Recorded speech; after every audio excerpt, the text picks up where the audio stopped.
Yo, what's going on, Headliner Nation? Kyle back with the Fantasy Headliners. Welcome back in. Hopefully everybody is doing well out there today. Now, I've been spending a ton of time on the 2021 draft class, watching tape, looking at different scouting reports, mock drafts, all of that. But I took a step back today and I said, let's get back to a little fantasy football and talk about some guys heading into 2021 that right now have pretty decent value, but things could go south really quickly. These are guys that have the most to lose in 2021, whether it be because they have a team that's looking at bringing in a free agent, making a trade, maybe their position will get upgraded during the draft. Who knows? There's several reasons why these guys, as of right now, are going to be solid draft candidates in 2021, but that could all change overnight. Do me a favor, though, before we jump into this video, make sure you head over to Headliner U. That's right, we've expanded here at the Fantasy Headliners. My boy Chris Chow's heading up Headliner U, which breaks down college football players throughout the entire season. And, of course, right now is the bread and butter. So get on over there, hit that subscribe button, and make sure you're checking out the awesome content that they are dropping over there as part of the Headliner Nation experience. Let's go ahead and hop into it. And the first, actually two players that we're going to talk about are on the same team. And that's right, Myles Gaskin, Salvon Ahmed. Both of these guys last year were a huge help to fantasy owners, especially because at the running back position, there was issues. There was issues with a lot of the top tier guys last year, whether it be ineffective play, missing time due to injuries, whatever. You had some openings at running back that needed to be basically helped out through the waivers, where both of these guys were sitting for a majority of the season. Now, they brought in Matt Breida before the season started. A lot of people were really excited. He's out of San Francisco. He can really take over. That never ended up happening. Gaskin and Ahmed were the two guys that really solidified the role in the Dolphins offense and solidified a spot in a lot of fantasy lineups. Now, their combined 2020 stats are not bad if you're looking at just one running back. 217 attempts, 903 yards on the ground, 6 touchdowns, and a 4.2 yards per attempt. Now, Gaskin did a little bit of pass catching as well, not a whole lot. Neither of these guys really helped out in the passing game that much. But as of right now, heading into the 2021 season, we're probably going to see a split backfield with both of these guys. If I had to guess, Myles Gaskin would be the one to win out right now and see a majority of the touches. But that could change at any minute. And that's because there is a lot of talk of running backs going to Miami, mainly free agent Aaron Jones. Aaron Jones, free agent right now, coming from Green Bay. Miami's got a lot of money to spend this offseason. They're not nearly as strong as a lot of other teams are in making the cap work for 2021. They've got a little bit of extra money that they could spend, and if they decide that adding a guy like Aaron Jones to the backfield really helps Tua, why not add him? Now, again, that could also change, though, because for a majority of reasons, they could make a trade. Obviously, Deshaun Watson is someone they've been connected to. Russell Wilson is a guy that apparently is not happy in Seattle. Could some type of trade happen there? They've got 2 first-round picks that they could use to make that move. If they do end up making that kind of a move, they're going to be bringing in a little bit more salary, and then Aaron Jones at that point wouldn't make a whole lot of sense, especially when you've got a quarterback like that. Gaskin and Ahmed would be absolutely fine, but if they run with Tua into the season, then, hey, why not upgrade the position a little bit and bring in a dominant player like Aaron Jones? But, Aaron Jones isn't the only threat to Gaskin and Ahmed because, like I mentioned, there are 2 first-round picks for Miami this season. Now, that first pick they have at number 4 overall that they got from the Texans, that pick is probably going to go towards, it could be a defensive player, it could end up being a wide receiver. I would expect them to go wide receiver there. I think that works best for what they need. Add another playmaker on the outside. But later on in the first round, if they decide, hey, a Najee Harris is still on the board, a Travis Etienne is still on the board, even a Javonte Williams, they could look at him and say, hey, we like this guy as an all-around back. Let's add him as well. They could spend that first-round pick that's later on and still bring in a running back to really help push these guys. So these two, as of right now, looking like a split backfield heading into 2021, but it could change really quick. And if they bring in any type of a running back, Gaskin and Ahmed are going to become basically fantasy irrelevant at that point. Another player at a different position on the opposite side of the United States, Drew Lock out in Denver. A lot of talk of a new QB in Denver. Deshaun Watson has been linked to Denver. Probably, again, not going to get anything done for Russell Wilson. But do they take a guy in the draft as well? There's been some talk that maybe Denver moves up and takes a guy like a Trey Lance. Maybe they try to get a hold of Zach Wilson, Justin Fields, somebody in the draft.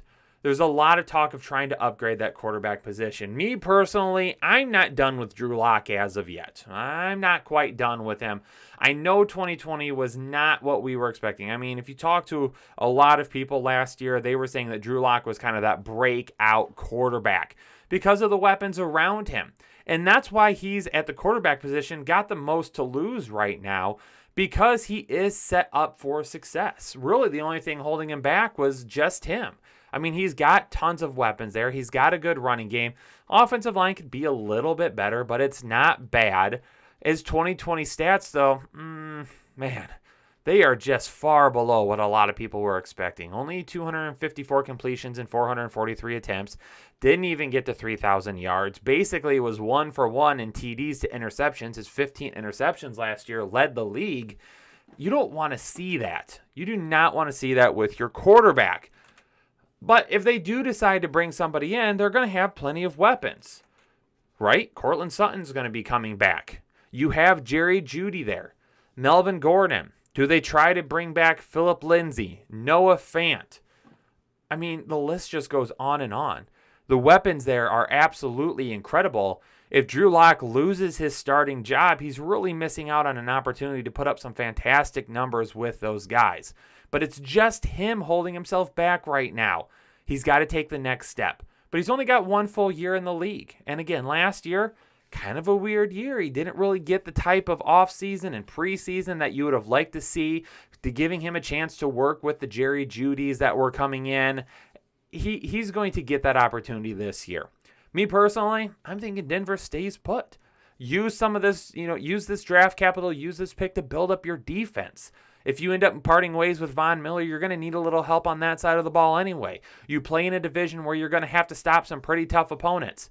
Give Drew Lock another year, and if he doesn't do it, then get yourself that quarterback next season. Next up on the list from the Washington football team is the guy that I dubbed one of the safest wide receivers in all fantasy football last year. It was Terry McLaurin. And right after I dubbed him one of the safest fantasy players in all of football last year, things kind of went downhill from there. But for a majority of the season, he was excellent. And by a majority of the season, I mean through week 12. Week 1 through week 12 was a fabulous season for him. He only had 3 games with less than 80 yards receiving from week 1 through week 12. He had at least 7 targets in every single game during that span. And the least amount of receptions that he had during that span, he had 1 game with 3 and 1 game with 4. 5, 7, 4, 10, 3, and then 7, 7, 7, 7, 5, and 7. He was catching the football. He was putting up good yards. Wasn't quite scoring. But obviously, that was that was an offense last year that, was on a little bit of dysfunction. But why does Terry McLaurin have the most to lose at the wide receiver position? It isn't because he's going to be replaced. That's for sure. But what are they going to do at the quarterback position? That's first and foremost. It's probably going to be somebody through the draft, right? But are they going to get their guy? They're probably going to have to move up. They're not going to get their guy back where they're sitting right now. They're going to have to find a way to get up into the top 10 or higher to get themselves a quarterback that they really want. I mean, if they get stuck with a Mac Jones, are they really happy with that? Or do they want somebody with more upside? Do they want a Justin Fields? Do they want a Trey Lance? Do they want a Zach Wilson? Are one of these guys going to be, if they do invest in a Zach Wilson, is Zach Wilson going to be ready to step in right away? Is Trey Lance going to be ready to step in right away? Is it going to be some more growing pains? If it is, I said it, Terry McLaurin was very, very good last season. But then when you get on to week 13, that's when things kind of take a little bit of a downward spiral, okay? I mean, we had some guys shifting in and out. Alex Smith was able to do what he could with Terry McLaurin, but the position at quarterback last year for Washington just wasn't good enough, and it's really capping his upside right now. I mean, if Terry McLaurin can get about the same amount of volume and get those touchdowns back up and those yards per reception, he chopped off almost 3 yards per reception from the year prior. Get those yards per reception get back up, get those touchdowns back up, but you're going to need a big-time quarterback to do that. You're going to need some help.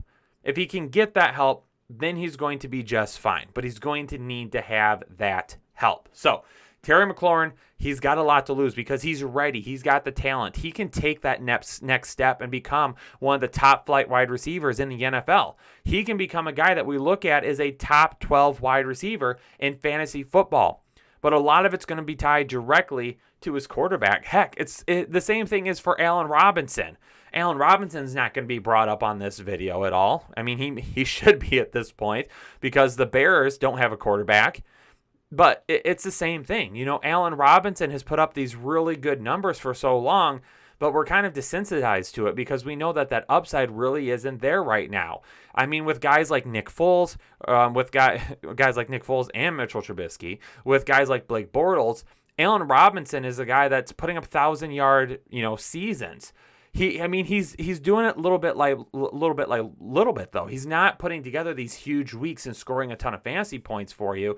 So you're like, I like Allen Robinson, but you look at his quarterback, and I don't want Terry McLaurin to become Allen Robinson. All right, both of these guys deserve A++ quarterbacks, and both of them deserve to take the next step forward. Let's hope their teams make the right decisions. James Robinson, oh my God, Headliner Nation. If you've been around since early last season, you know that I am a huge James Robinson truther. I wrote about him right after the draft. I wrote about him in May, put an article on our Patreon account talking about if Leonard Fournette leaves Jacksonville, that James Robinson is going to be the guy and that you need to have him on your radar. And look at what the guy did. 1,070 rushing yards on 240 attempts. He had 20 total receptions. He held 10 total touchdowns, 49 receptions, and a 4.5 yards per average. I mean, look at James Robinson, a great year. And now some of it is tied to the fact that they didn't really have a running back to help out, right? That was that was good for us. That was good for us because we looked at that team last year, and a lot of people, even after Leonard Fournette was released, they looked at that team and they're like, oh, James Robinson isn't going to make that much of an impact. You got Dare Alawala Bing Bang, as I like to call him. He's there.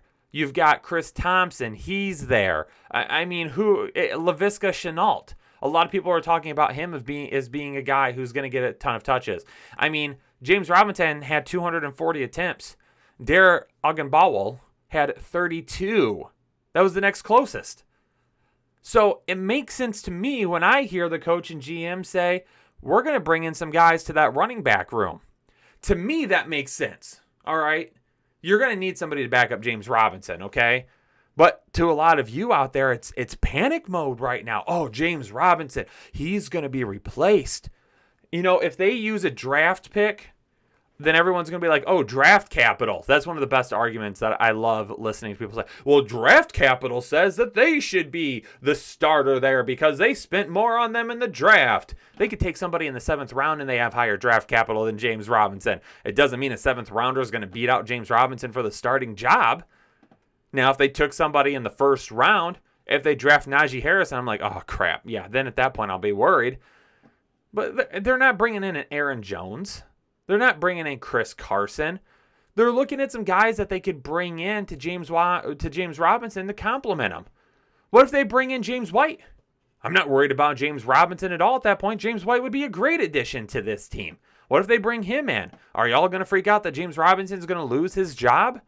Now, I'm including him in this episode because, number one, I want to talk about my boy a little bit and reassure you all, unless they add somebody with top-tier draft capital, like a first or a second rounder, or if they bring in Aaron Jones, I'm not worried about James Robinson's job next year.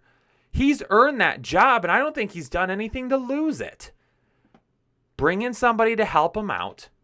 Bring in somebody to be there to back him up, and he can get along with anybody. Now, he does have a lot to lose, though. He is an undrafted free agent.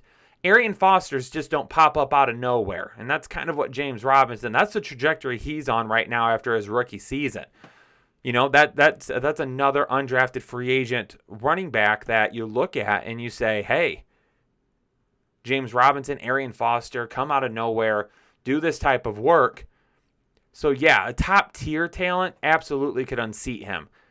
But I'm not really on board with them doing that. The Jaguars have a lot of holes to fill. They've got a defense that needs to be completely revamped. They got to get some protection for their potential number 1 overall pick, Trevor Lawrence. I don't think running back is really on their radar. Just some low-key signings to come in and help out James Robinson, who will again be the running back 1 in Jacksonville in 2021. My last guy to talk about, Tyler Boyd. Now, Tyler Boyd's, been a favorite of the channel for a while now. I think every year we kind of bring up Tyler Boyd and we say, hey, don't forget about this guy on draft day. Okay, don't you do it. This is a guy that now 3 straight seasons has at least 100 targets. 3 straight seasons has at least 70 receptions. Now, a little bit of the issue in 2020 last year is he broke his streak of back-to-back seasons with 1,000 receiving yards. He only had 841 last year. His touchdowns dropped to only 4 last year, and part of that is because A.J. Green was back all season. A.J. Green is gone. He's out the door. They don't have to worry about him in Cincinnati anymore. You've got Tyler Boyd there, okay? He can take over as the wide receiver 1. I know a lot of people think T. Higgins is the wide receiver 1 there. It's still Tyler Boyd for me. But that hasn't changed the fact that there's some rumblings that Cincinnati could add a wide receiver. I'm not really sure why they would want to. But I'm seeing their name tied to some of the top wide receivers in the draft as potential landing spots. I'm also seeing a lot of comments about them bringing in a top free agent wide receiver. Like a Juju Smith-Schuster to play in the slot. I'm hearing that name come up a little bit. Again, I'm not necessarily on it. I'm not on board with that. Tyler Boyd has a great opportunity. If they don't add a top shelf wide receiver, obviously just like James Robinson, yes, they could add some depth to help out. But if they go into next season with Tyler Boyd as the wide receiver 1 there's no reason why this guy shouldn't have more than 1,000 yards. He should have his 3rd straight season with over 100 targets. He should probably close in, honestly, on closer to 100 receptions as well, and we'll see those touchdowns go back up. Bringing in a top shelf wide receiver could absolutely hurt that. Tyler Boyd right now, his trajectory is showing a potential high wide receiver 2 season next year. Look how much Joey Burrow threw the ball last year. Joe Burrow should be back. He should be ready to go for the season. Obviously, he's got a long way to go for all of that. But that's okay. I still trust that he's going to get back and that Tyler Boyd will end up being his main target there in 2021. And if that does, ladies and gentlemen, spend some decent draft capital on him for fantasy football because he is going to put up some fantastic numbers for you. There you have it, ladies and gentlemen. Some of my top players with the most to lose heading into 2021. As always, if you appreciate the content and you find yourself coming here often, hit that like button for us down below. Really helps with the videos. Number 2, if you're new here to the Fantasy Headliners, and what are you doing, my man or woman? Hit that subscribe button. Stick around. Become a part of Headliner Nation today. Do not miss out on any of our top tier content here at the Fantasy Headliners. And as always, leave a comment down below. Who is someone that you think has the most to lose this season in fantasy football? Ladies and gentlemen, I'm going to get out of here. All of you stay safe, stay healthy, and I'll catch you on the next episode of the Fantasy Headliners.